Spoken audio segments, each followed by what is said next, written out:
दोस्तों नमस्कार।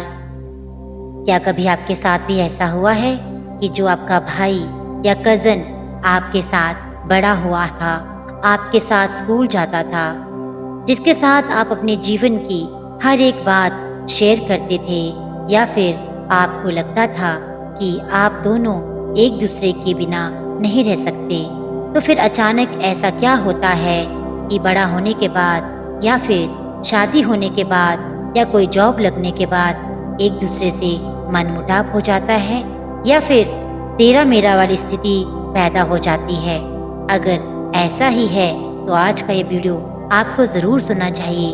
क्यों होता है ऐसा, इसके पीछे क्या कारण है, इस वीडियो में ये पूरा आप जानेंगे।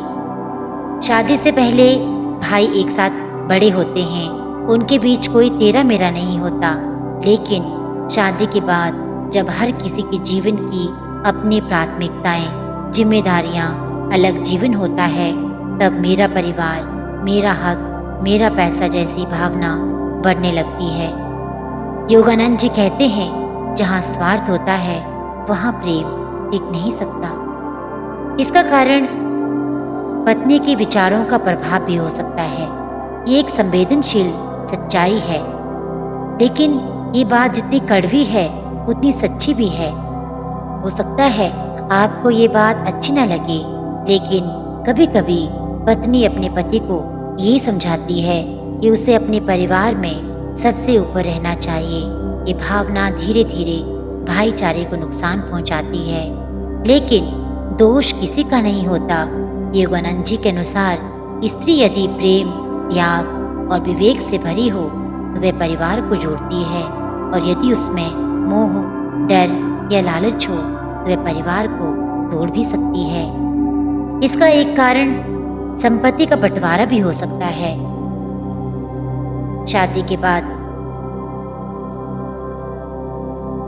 परिवार बड़ा होता है, जरूरतें भी बढ़ती हैं। जब पितृ संपत्ति या धन की बात आती है तो हर भाई चाहता है कि उसे बराबर या ज्यादा हिस्सा मिले। यही इच्छा कलह की वजह बनती है। योगानंद जी सिखाते हैं, धन का लोभ रिश्तों को खा जाता है और अंत में हम ना धन पाते हैं ना अपनों को। एक बड़ा कारण है अहम और अधिकार का टकराव। हर व्यक्ति को लगने लगता है कि उसका निर्णय सही है, वही सही बोल रहा है या वही सही बोलता है। उसकी मेहनत ज्यादा है या उसे लगता है कि वो सबसे अधिक समझदार है।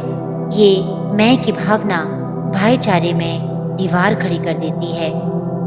योगानंद जी चेतावनी देते हैं, जब तक मैं को नहीं मिटाओगे तब तक हम कभी नहीं बन पाएंगे।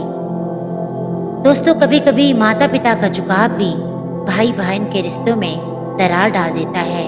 कई बार देखा गया है कि माता पिता किसी एक पुत्र के प्रति अधिक झुकाव रखते हैं और दूसरे भाई के मन में पीड़ा जन्म लेती है। वह ये सोचने लगता है कि वह अनदेखा किया जा रहा है। ये भाव भीतर ही भीतर रिश्तों को तोड़ने लगता है और गलतफहमियां बढ़ने लगती हैं। इसके साथ साथ संस्कार और आध्यात्मिक स्तर में अंतर होना भी इस द्वंद्व का एक बड़ा कारण हो सकता है। शादी के बाद जीवन साथी, मित्र और समाज का प्रभाव व्यक्ति की सोचने, जीने और व्यवहार करने के तरीके को बदल देता है। कभी कभी दो भाइयों की सोच, जीवन शैली और संस्कारों में इतना अंतर आ जाता है कि वे एक दूसरे को समझ ही नहीं पाते। योगानंद जी कहते हैं, आत्मा का बंधन सदा स्थायी होता है, लेकिन मन और व्यवहार की दुनिया में मतभेद स्वाभाविक है। उन्हें प्रेम से ही सुलझाया जा सकता है। कभी कभार संवाद की कमी या फिर बातचीत की कमी होने के कारण भी रिश्तों में दरार आ जाती है। ऐसा बहुत बार होता है। दोस्तों, शायद आपके साथ भी ऐसा हुआ है। कभी सोचिए कि लास्ट टाइम कब आपने खुलकर अपने भाई या बहन से बात की है। खुलकर सोचिए और विचार कीजिए कि कितने दिन पहले आपने अपने मन की बातें, अपने मन के भाव या दुख सुख एक दूसरे के साथ मिलके बांटे हैं या बैठ के बातचीत की है। क्योंकि संवाद की कमी भी रिश्तों में दरार पैदा करती है। बहुत से झगड़े सिर्फ इसलिए होते हैं क्योंकि एक भाई दूसरे से खुलकर बात नहीं करता।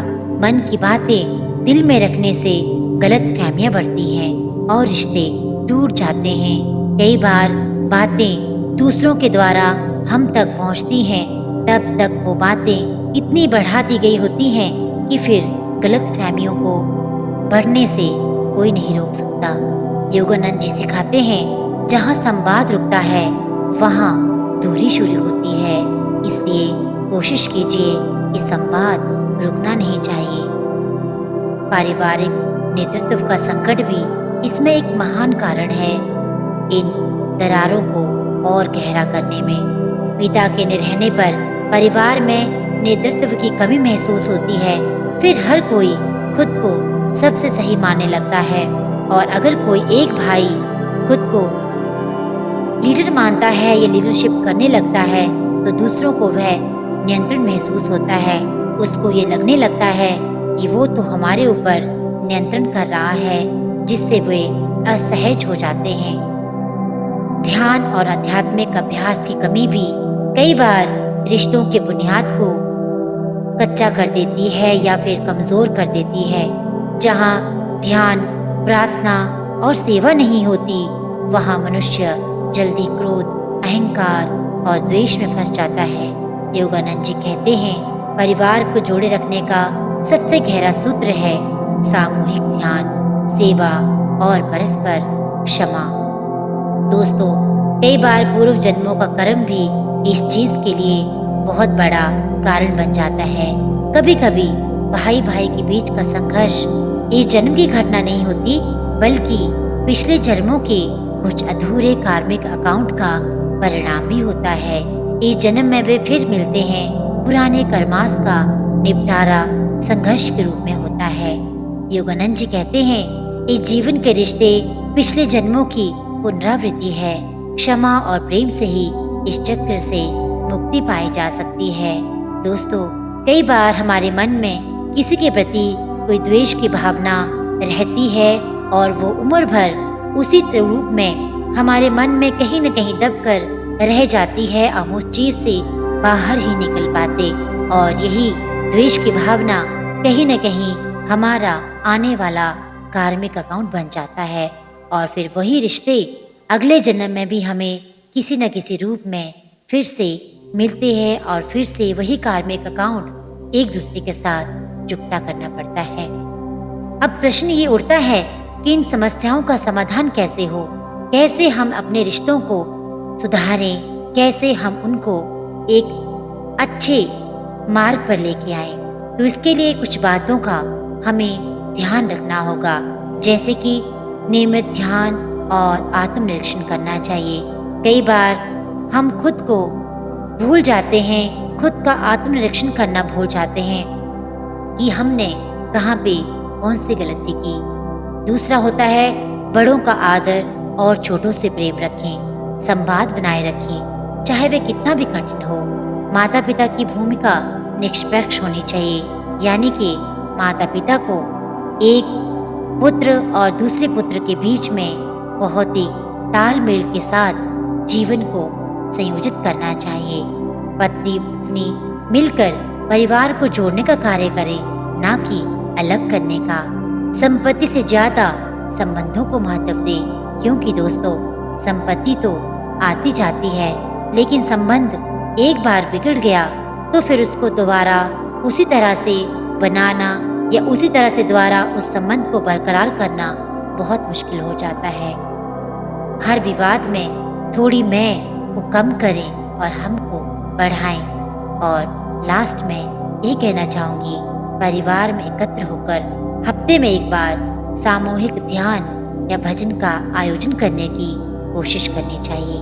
दोस्तों, शादी के बाद भाई भाई में झगड़े इसलिए नहीं होते कि वे एक दूसरे को प्यार नहीं करते, बल्कि इसलिए कि वे खुद को ज्यादा प्यार करने लगते हैं। सच्चा प्रेम, त्याग और समझदारी, यही 3 ऐसे मंत्र हैं जो हर परिवार को जोड़ कर रखते हैं। याद रखिए, रिश्ते ऊपर से नहीं टूटते, वे अंदर से सूख जाते हैं। उम्मीद करती हूँ आज का ये वीडियो आपको अच्छा लगा होगा।